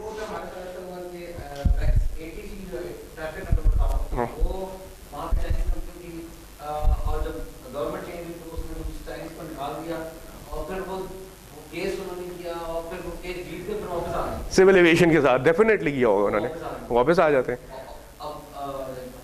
They are running the show, वो करेंगे। लेकिन लिटिगेशन में जाके अब आपके पास, आप कहते हैं आर्बिट्रेशन में आओ, वो कहते हैं मैं नहीं जाता आर्बिट्रेशन में, notice of intention to commence arbitration आपने दे दिया, अपना बंदा आपने प्रपोज कर दिया, लो जी मेरा जस्टिस गौस मोहम्मद मेरी तरफ से आर्बिट्रेटर है, और ये फर्स्ट मीटिंग वो मीटिंग का नोटिस निकाल देता है, वो कहते हैं मैं नहीं आता।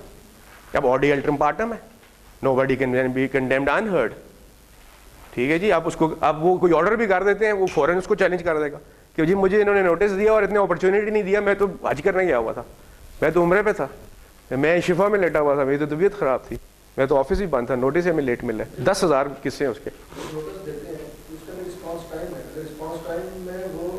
नहीं नोटिस भी देते हैं, तो नोटिस भी उस एड्रेस पे देते हैं जो आपके कॉन्ट्रैक्ट में लिखा होता है, वो भी ऐसे भी है ये नहीं नोटिस उसको ठीक है, लेकिन मैं आगे से कहता हूँ कि जी I was not here, I was not available, I had gone lunatic, मैं आउट ऑफ कंट्रोल हुआ था, मैं बीमारी इलाज करवा रहा था, मैं साइकेट्रिस्ट को देख रहा था, मैं मुल्क से बाहर था, कांटेक्ट नहीं हो रहा था मेरे साथ लोगों का, बहुत उसके आगे बहाने हैं ना, किए ऐसे लोगों ने।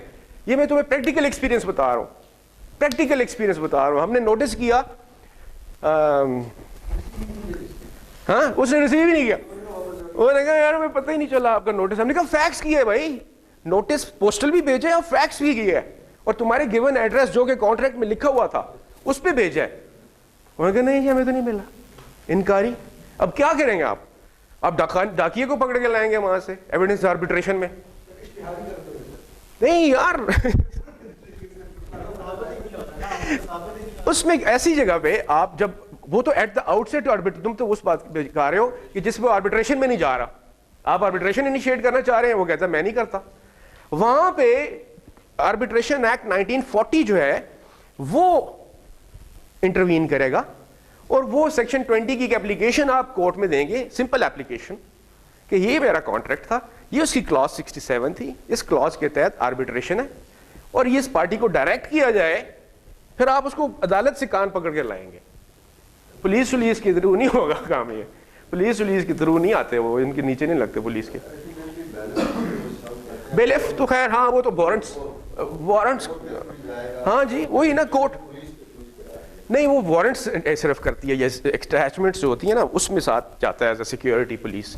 Warrants of arrest, non available warrant of arrest जो कह रहे होते हैं कई दफ़ा, NBWA निकल गए हैं जी, वो बड़ा टीवी पे इस तरह फ्लैशें चल रही होती हैं, that's nothing.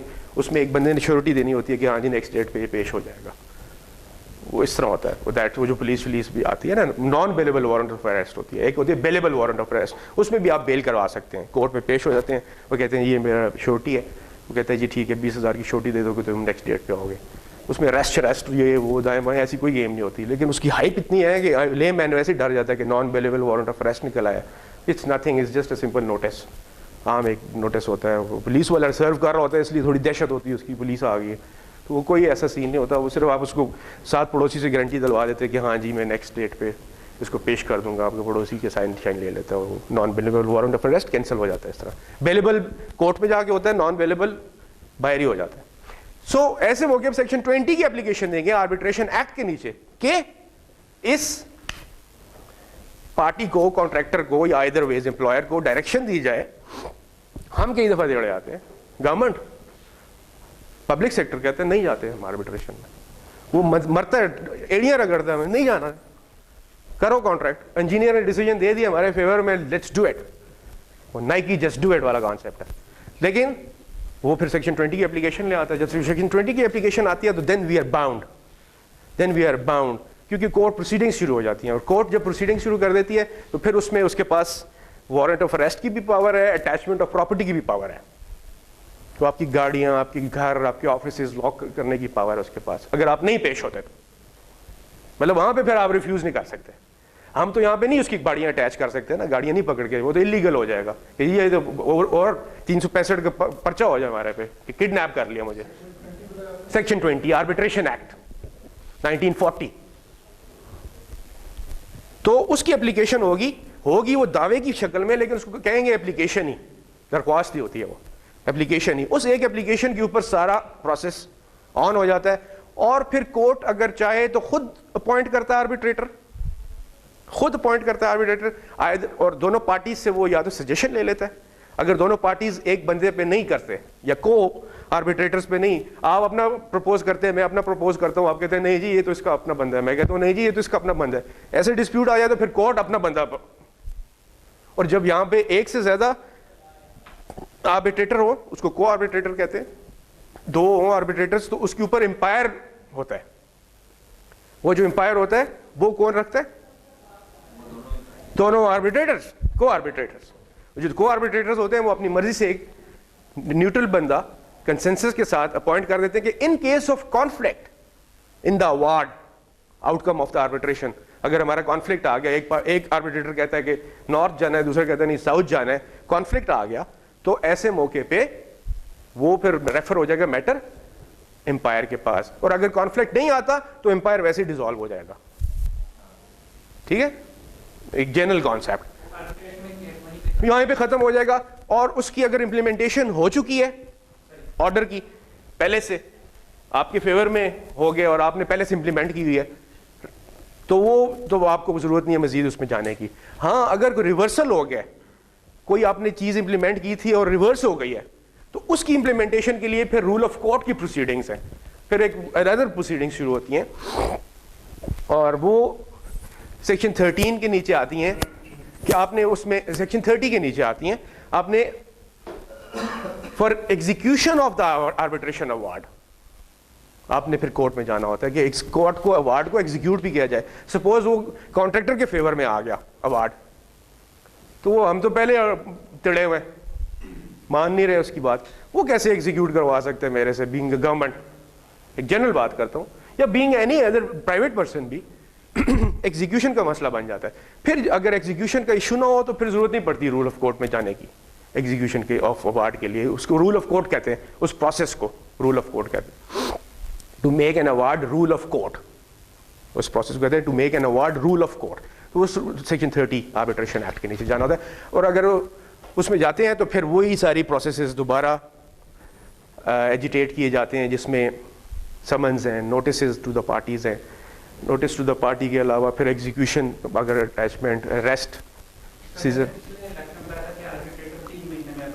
Yes, he has to. अब 3 महीने जो काम बंद रहा और कॉन्ट्रैक्टर के हाथ में रखा, हाँ, तो वो इन 3 महीने का क्लेम, अब बेसिकली जो कॉन्ट्रैक्ट हमारे जो फिडिक कॉन्ट्रैक्ट्स हैं उसमें he is not suppose to बंद नहीं करना उसने कॉन्ट्रैक्ट क्लेम नहीं कर सकते ना, नहीं, वो जो 3 महीने अगर उसका डिस्प्यूट आ गया और वो सुनना शुरू हो गया, हियरिंग होनी शुरू हो गई है, he is not liable to stop the contract, he is under obligation to carry on with the contract.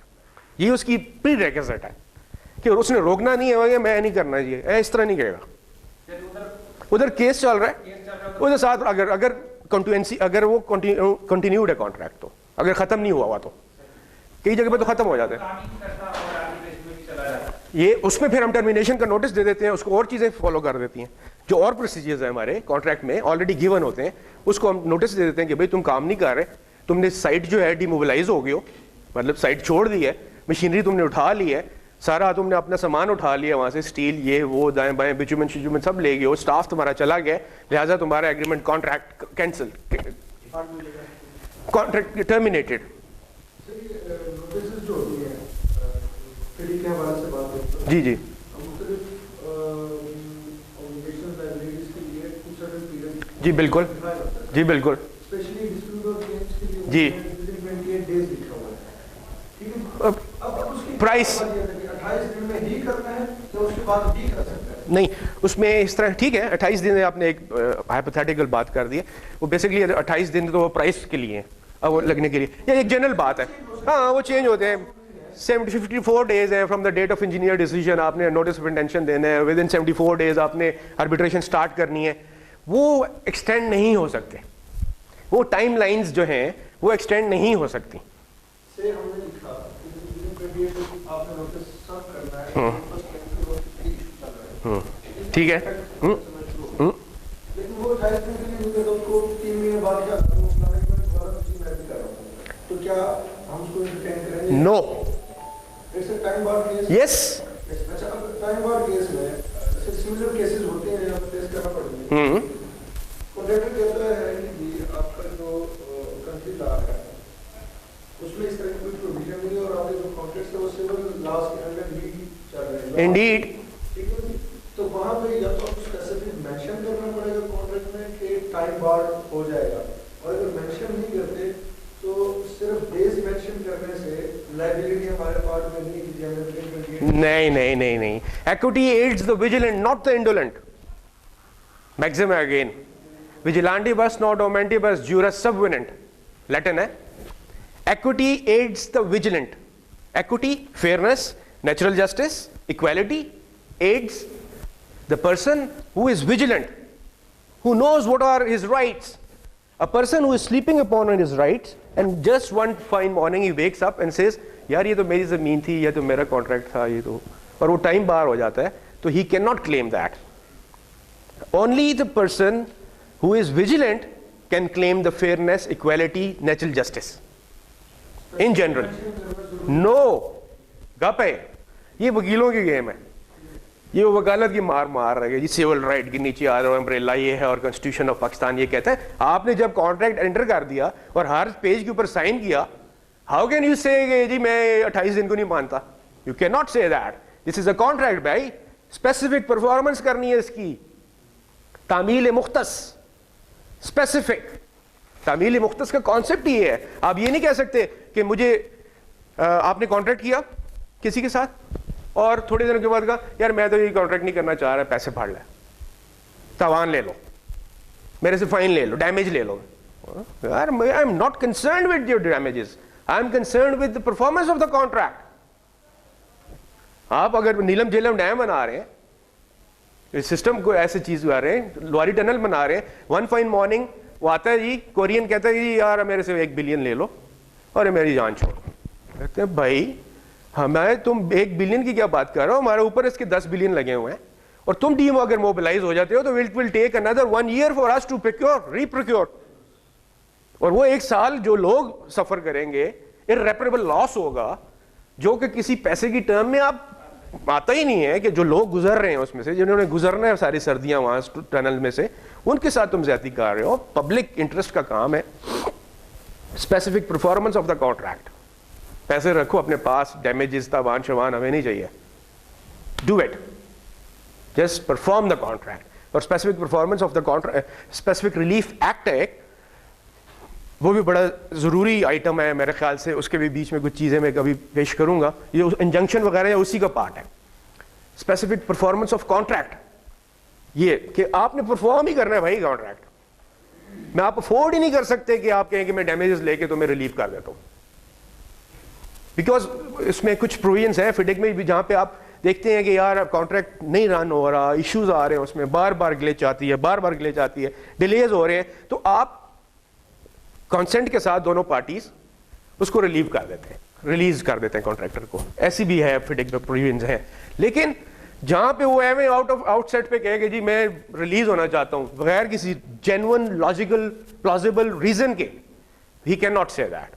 He has to perform his part of the contract. We have to perform our part of the contract, which is payment of amount, interim payment certificates, जितना वो काम करेगा major करके लाए, हमसे payment ले। अगर हम पेमेंट डिले करते हैं, हमारे ऊपर एलडीज लगाए, लिक्विडेट डैमेज लगाए, गेम करे, फाइन ले। जी है, होती है, हर एक में होती है। वो तो डिपेंड करता है कि जिस टाइम कॉन्ट्रैक्ट साइन होगा तो उस टाइम कौन करनी पार्टी जिसने जिस तरह की क्लॉज डाली है। डिपेंड्स, लेकिन आप एजिटेट तो कर सकते हैं ना एट द आउटसेट कि यार हाँ गवर्नमेंट अपनी क्लॉजेस डालती है, लेकिन प्राइवेट पार्टीज भी है ना। सारी जिंदगी तुमने गवर्नमेंट के लिए तो नहीं काम करना ना, कभी प्राइवेट के लिए भी काम कर सकते हो, उसके लिए भी सोच रहे हैं। जी जनाब।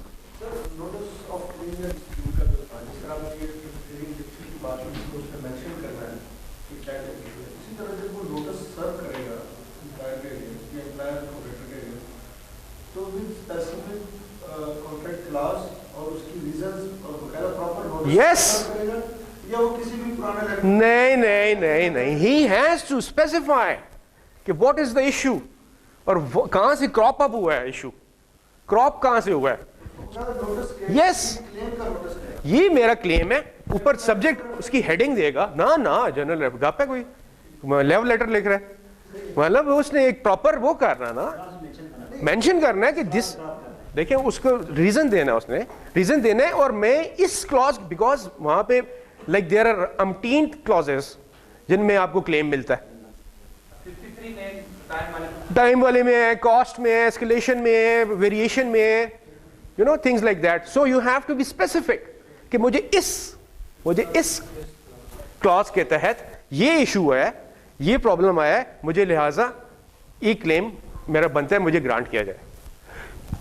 एक्सक्यूज मी, आए क्या टाइम हो गया? अच्छा गुजार गए। 1 घंटा हो गया। अच्छा, तो ये बेसिकली ये कॉन्सेप्ट है कॉन्ट्रैक्ट का कि specific performance of the contract है, डैमेजेस का कोई कॉन्सेप्ट नहीं है। दिस इज इक्विटी, ये इक्विटी है। और वही equity aids the vigilant not the indolent. A person who sleeps upon his rights can not seek equity. उसका एक राइट था, विद इन 1 ईयर उसने क्लेम करना था। सपोज रिकवरी ऑफ अमाउंट था, आपके पैसे किसी ने लिए, आपसे उधार वापस नहीं किया, आपने उसको नोटिस किया वापस नहीं किए, फिर नोटिस दिया वापस नहीं किए, उसके बाद आप भूल गए, फिर आपको 1.5, 2 साल 3 साल बाद याद आता है यार वो फलाने मेरे पैसे देने थे। आप जाते हैं और कहते हैं जी अदालत में कि मुझे इसको डायरेक्शन दी जाए कि मुझे पैसे दे, दावा करते हैं। तो वो कहते हैं सॉरी भैया टाइम बार्ड है, आपके पास तो 1 साल टाइम था from the date of notice, last notice, उधर से हमें 1 साल ले लेते हैं। डिफॉल्ट से तो छोड़ो कि उसने वापस जिस वक्त करने थे, हम लास्ट नोटिस से लेते हैं, लिहाजा you have got no case. So आप ये नहीं कह सकते जी इक्विटी फेयरनेस करें मेरे साथ, natural you have been sleeping upon your right. Equity aids the vigilant, जो विजिल रखता है, जिसको पता है कि ये मेरे राइट्स हैं, उनको मैंने एजिटेट करना है, लेना है, उसको मदद करेगी इक्विटी, उसकी मदद करेगी फेयरनेस, उसकी मदद करेगा नेचुरल जस्टिस, जो एक दुनियावी जस्टिस है, उसको सारे को। और ये नहीं हो सकता। और फिर ये है कि इग्नोरेंशिया नॉन एक्सक्यूजेट, इग्नोरेंशिया नॉन एक्सक्यूजेट means ignorance of law is no excuse. इग्नोरेंशिया नॉन एक्सक्यूजेट, आप कहें जी मुझे तो कानून का पता ही नहीं था जी, मैं तो साइंस का स्टूडेंट हूं, you can not say that. अगर आपको नहीं पता था you should have gone to the expert, उसके पास जाते, उससे कहते हैं यार मुझे ये इशू है भाई, इसका क्या हाल है, ठीक है। Ignorance of law is no excuse for anybody कि जी मुझे तो नहीं पता था जी उस वक्त, मैं तो बस मैं तो वैसे ही मुझे, यू कैन नॉट, पढ़ा नहीं था जी, मैं उस दिन क्लास में नहीं आया जी। हाँ। तो ये, और अगर नहीं है तो you have to go to the expert. कौन सा?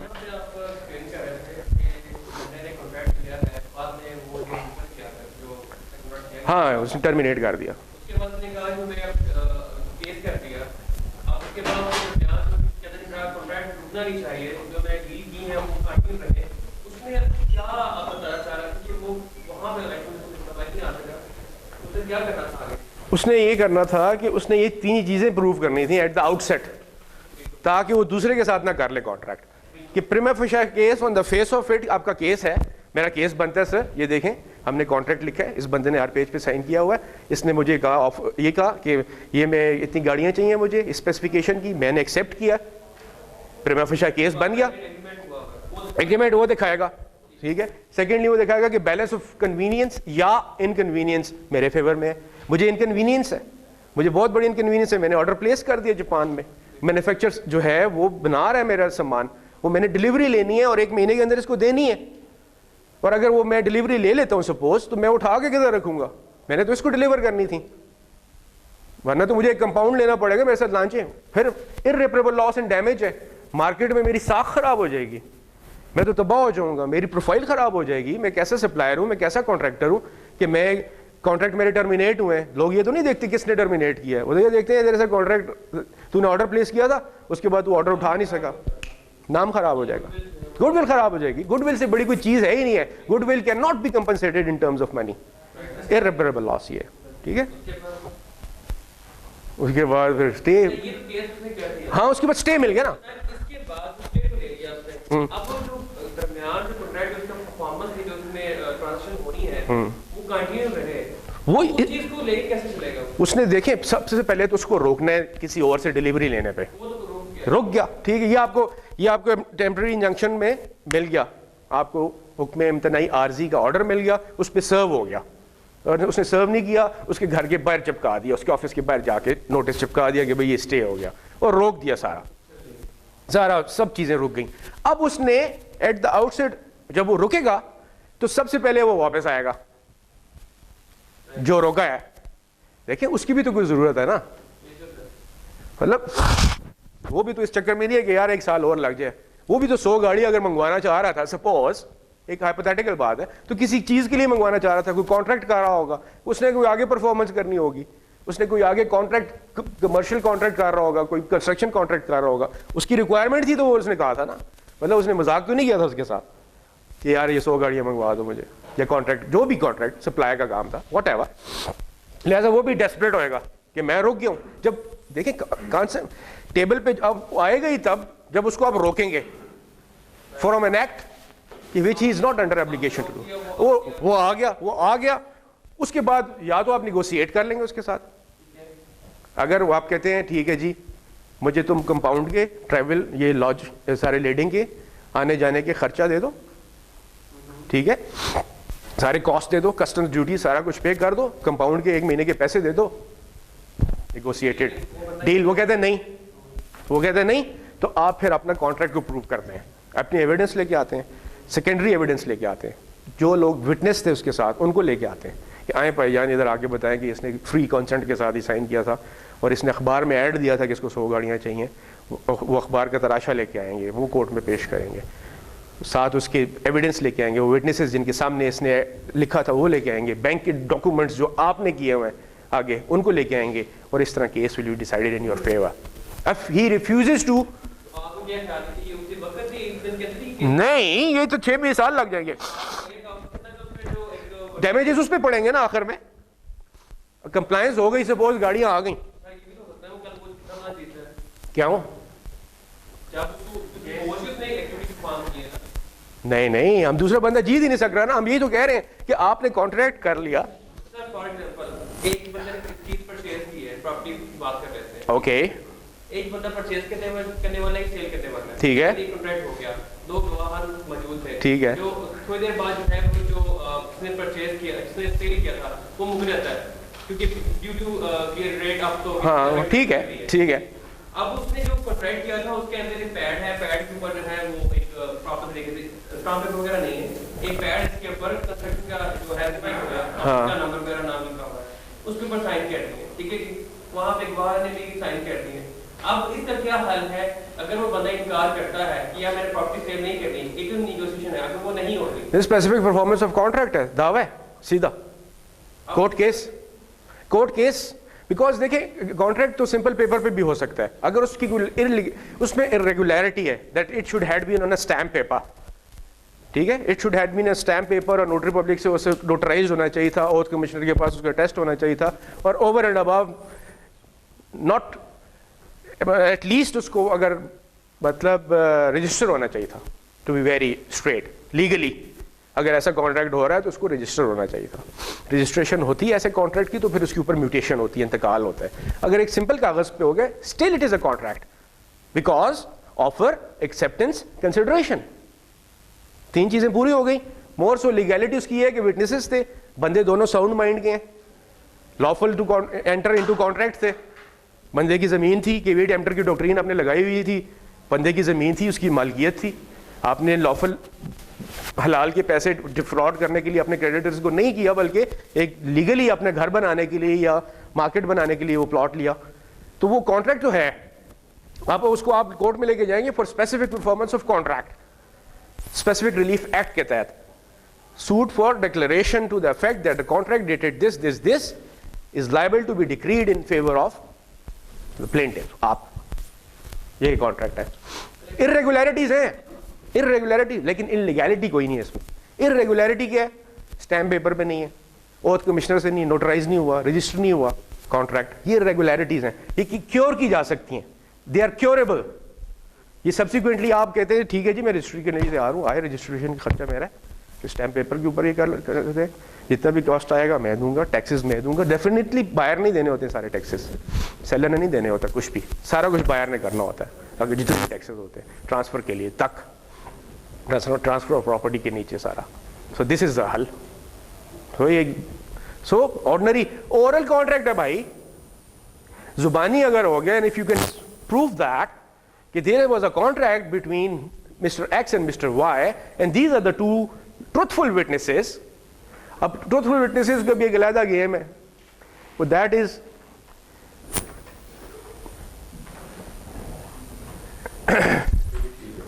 चले माफ किया, तज़कियत शऊद, तज़कियत शऊद, ट्रुथफुल विटनेस।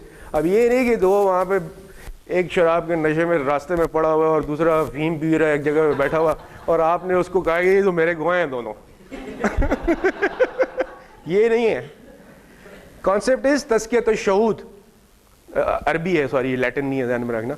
तज़कियत शऊद है कि वो विटनेसेस जिनके बारे में मोहल्ले का जो मस्जिद का इमाम है वो भी कसम उठा के कह सके कि बड़े शरीफ लोग हैं।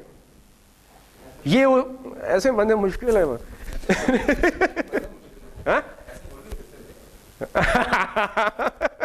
ऐसे मौलवी मिल सकते हैं जो कसम खाएं। एनीवेज बहुत अच्छे लोग रहते हैं इस दुनिया में, आप लोग अच्छे हैं, ऐसी बात नहीं है। Why do you think you are evil? तुम लोग इतने अच्छे लोग हो, शरीफ लोग हो यार, शरीफ लोग हो। एनीवेज समझे आप? तो विटनेसेस भी इस केडर के होने चाहिए, मतलब वरना मार्केट से मिल जाते हैं विटनेस, पैसे की भी मिल जाते हैं विटनेस, ठीक है। वो एक अलग, वो फिर हर 6 महीने बाद, साल के बाद जो कचहरी होते हैं, अदालत होती है, उसके उसमें वो फिर छापे मारते हैं, उन विटनेसेस को पकड़ते हैं, उनको जेलों में डालते हैं। लेकिन ये है कि वो पक्के टाउट्स होते हैं, उनका बिजनेस ही होता है, पैसे लेके विटनेस डाल देते हैं। लेकिन वो बेसिकली क्रिमिनल केसेस के लिए, क्रिमिनल केसेस के लिए होते हैं वो। हाँ वो तो विटनेस कर सकते हैं ना आप, वो तो आपकी कोई वाकफियत होनी चाहिए उसके लिए, कोई जान पहचान होनी चाहिए ना। ऐसे तो नहीं आपको कोई पकड़ के लेके जा सकते। आईडी कार्ड है ना, आप तो आईडी कार्ड पे सब कुछ निकल आता है ना। जी करते हैं, हाँ CNIC, हाँ करते हैं, हम खुद करते रहते हैं। अपने मैं अपने एम्प्लॉय से करवाता रहता हूँ, कोई छोटा मोटा, कोई क्रेडिट कार्ड का आ गया, फलाना आ गया, बैंक मतलब मेंबरशिप का आ गया किसी चीज़ का, चलो जी विटनेस डालो, तो वो विटनेस वो साथ CNIC नंबर दे दिया। आजकल तो सिंपल इशू है, CNIC नंबर दे दिया, कॉपी लगा दी, बस फिट हो गया और ऑथेंटिक हो गया। और हमेशा अपने CNIC की जब भी कॉपी लगाए उसको क्रॉस ज़रूर करें और उसके अंदर ऊपर लिखें क्रॉस करके कि किस चीज़ के लिए पर्पज़ उसका, must, you must enter that. So this, अच्छा उसमें एक छोटा सा ये ग्लिच था कि अभी ज़िंदगी में ये इशू बन जाए कि जी वो परपेचुअल इंजंक्शन हो गया, तो ये क्या हो गया?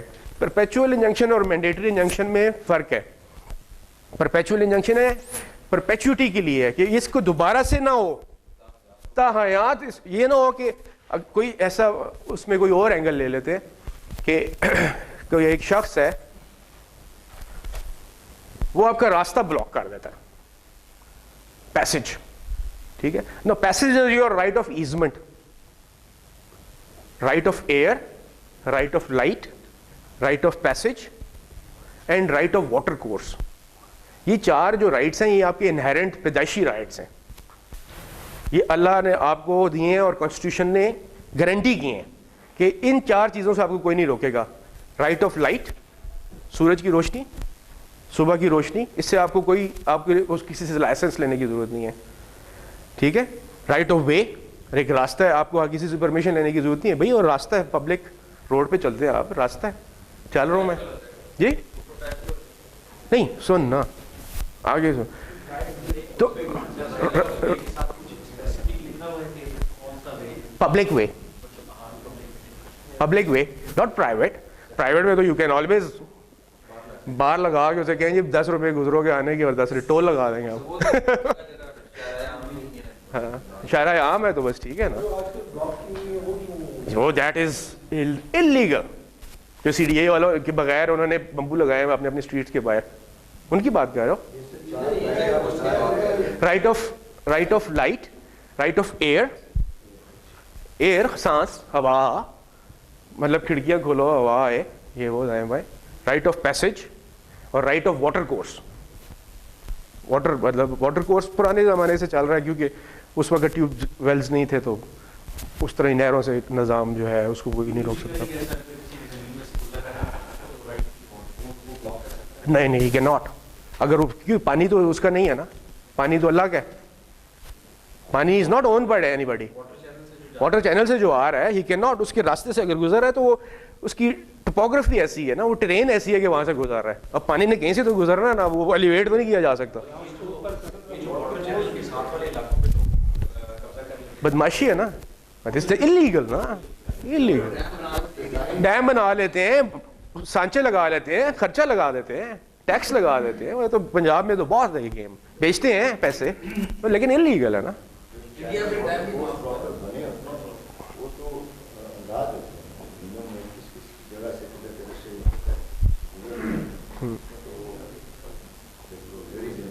हाँ जी, मतलब अगर प्रॉपर बना हुआ है तो फिर तो उसको कंपनसेट, अगर गवर्नमेंट ने नई कैनाल निकाल रही है तो वो तो कंपनसेट करती है, एक्वायर करके एक्वायर किया जाता है। जो सिंस लॉन्ग चली आ रही हैं वो पब्लिक डिक्लेयर हो जाती हैं। उसका बेसिक जो सांचा है वो है 60 ईयर्स। अगर 60 ईयर से कोई रास्ता है यूज हो रहा है तो वो किसी की जमीन में से भी है तो अल्लाह के हवाले। 60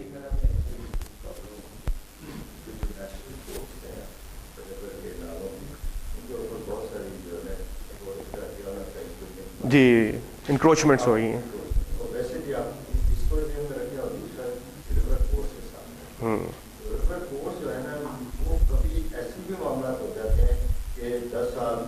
चेंज करता है, चेंज कर देता है, मूव हो जाता है, इधर हो जाता है, करता है, मूव करता है।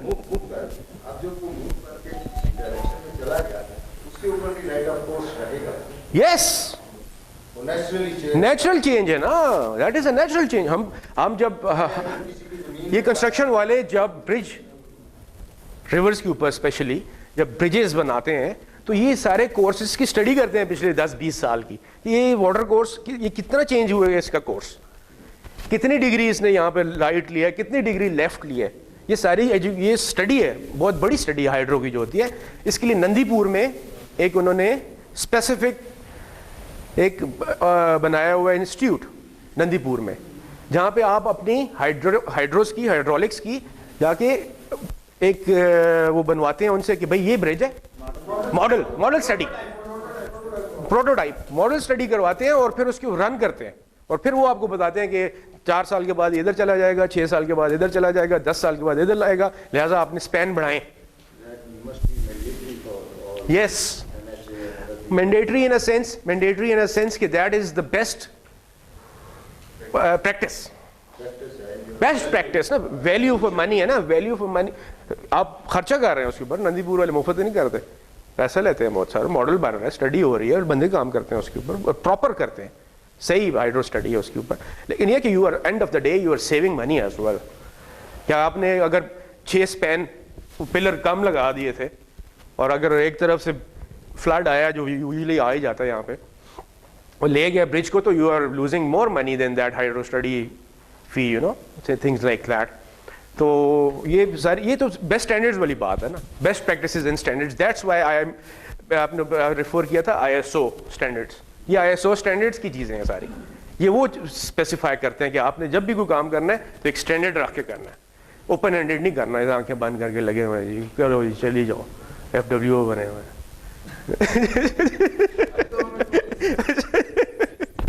कोई ऐसी बात नहीं, मेजर साहब भी हैं। हाँ हाँ जी, लेट्स से वो राइट साइड वाला उसकी ज़मीन आ जाती है, आती है, क्या वो गवर्नमेंट से लेफ्ट साइड, क्योंकि वहाँ से शिफ्ट हो गया इधर, तो वो राइट साइड वाला क्लेम कर सकते हैं? हमने की है इस तरह रोड्स में हमने इस तरह की है कि इस तरह हुआ कि एक बंदे की ज़मीन ऑलरेडी एक्वायर्ड है, उस पर एक ट्रैक जा रहा था, तो वो ट्रैक में ऐसे इशू था कि कोई उसकी एलिवेशन ऐसी थी कि चढ़ाई ज़्यादा आ रही थी, तो उसके साथ वाली जो ज़मीन थी उन्होंने कहा यार फिजिबिलिटी इसकी अच्छी है, यहाँ पे बना लेते हैं ताकि एक ये एलिवेशन, एक तो चढ़ाई ख़त्म हो जाएगी और एक मोड़ भी कम हो जाएगा, से लाइक 500 यार्ड्स या 800 मीटर्स इस तरह। तो अगर वहाँ से उठा, उसी के बंदे की ज़मीन है, ठीक है, तो वो कहते हैं यार तुम ये ले लो, मेरे से ले लो, ये मुझे वापस कर दो। तो ये हमने किया हुआ है, इट्स लाइक, और अगर उसकी नहीं है, किसी और की है, तो वो एक्वायर हो जाएगी और इसने जो एक्विजिशन के पैसे लिए हुए थे ये वापस रीपे कर देगा, रिफंड कर देगा गवर्नमेंट उसमें। So this is, there is, it's possible, it is possible, ठीक है। We take a break 15 minutes and after 15 minutes वो आके आप लोगों ने वो शुरू कर देना है, गेम ऑन कर देनी है। ये एक छोटा सा स्कोप लिखना है और कॉन्ट्रैक्ट के इंग्रेडिएंट्स लिख देने हैं और